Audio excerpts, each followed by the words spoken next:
What's up, guys? Welcome back to another Team Solemn Circus live video. Today we're going over a fan favorite as well as fan hated deck.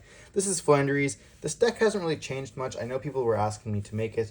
A couple players are locally wanting to play it, and then I have a few friends online. They're like, "Oh, can you make an updated list?" I said, "Why not? Make it pretty simple and sweet. Getting right to the down part of it. Before we dive in, remember to like, comment, subscribe, and let me know what you guys would change in this deck profile. I'll try to explain some changes. Let's be honest, the birds haven't changed that much. So we're on 3 Robina. If you're not playing 3, what are you doing? Same thing with the Eaglin and the 1 Street and 1 Toucan. This has become very standardized. I know some people are playing 2 Street because Tier's back in the format. It does make sense if this does get hit in the graveyard, but at the same time, do you really want to get hit? Like if you have double of it, you have another chance of getting hit. And it's always only one matchup. So if you're really down bad for tier, you could side on one of them. But at that point, why are you gonna side a second street for another deck? Then we have the big birds. We're on the 2 of our King M-Pen. We love M-Pen. 1 of the Apex Avian and 1 Mega Monarch. Apex Avian is the most cuttable one. I know some people don't want to play 4 because they do brick on it a lot, which is absolutely fair. So you could absolutely put this on the side. We are playing a Dark Smorg on the side. I'm not going to be featuring the side because I don't really have it built for this deck. But yeah, you absolutely could play this in the side if you don't really want to. So you want to be at most what's the word I'm looking for? Most consistent deck.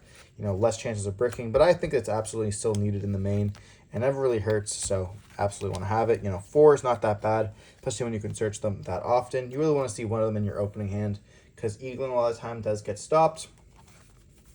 Then for hand traps, we're on the Shifter. Surprise, surprise, surprise. If you aren't playing this in your flu deck, what are you doing? And then we're playing the 3 Ash as well as 3 Imperm.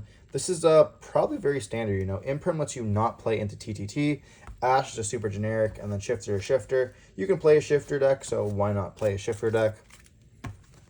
Please Konami hit that card. Now for spells, we're playing the 4 copies of Map.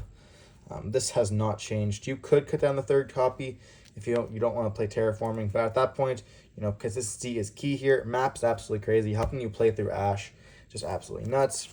Then we are on the Advent as well. This card got reprinted in the Megatins, which is why people are now picking up this deck. This deck's super dirt cheap if you want to be playing it, as well as you could also play the Smorg package. I know I didn't mention it with the level 4, but I chose not to play it because I don't really want that extra brick, as well as, it does help you chain block. But if you just play consistency-wise, you don't really need it, as well as, it just stops one card. So, if you really want to open it up, then sure. There's no other way to search it other than, activate Rubina. At that point, it just feels kind of bad. Then we're on the 1 Unexpired Winds. I absolutely love this card. It's gorgeous. But, you're able to tribute some of your own opponent's stuff to be able to do it. Helps you play against those back row decks and very well go versus Lab or any Floodgates as well. Now for consistency pieces, we are playing the 3 Prosperity. Another card that's got reprinted in the Rarity collection here. So this is going to be helping you guys out a lot. Very cheap now. Pick up your copies for $10 if you can. You definitely will not regret it. Duality. Love this card as well. Very, very staple in these decks. Search and search cannot go wrong. And then we're on the 2 Thrusts, 1 Talents, and then the 1 Featherstorm. This is really our copies of, if you are a budget player, you could absolutely go up to multiple copies of Featherstorm, which is also in the Rarity collection as well. Or you can go, drop these 2 and play 2 Talents, 2 Featherstorms. That could be a very another possibility. And then we are playing the last Dreaming Town here as well. You want to run it for 40 cards. Very consistent. You could play DD Crow as well here if you really wanted to, but I didn't really think of anything else I wanted to change other than the Apex Avian.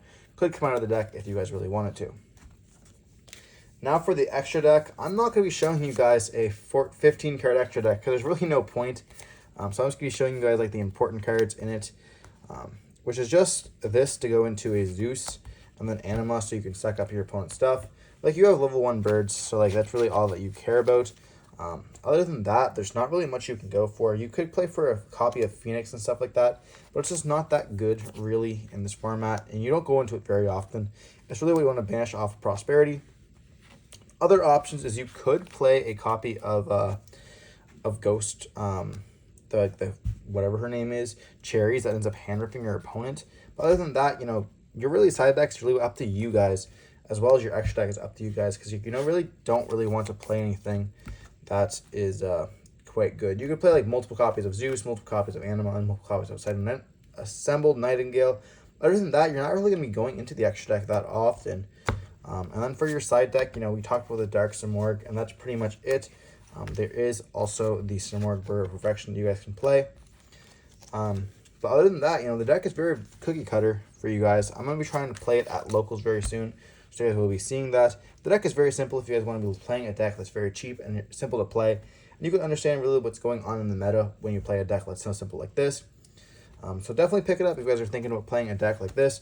And I really enjoy it. Don't forget to like, comment, subscribe. See you next one. Stay safe. Peace.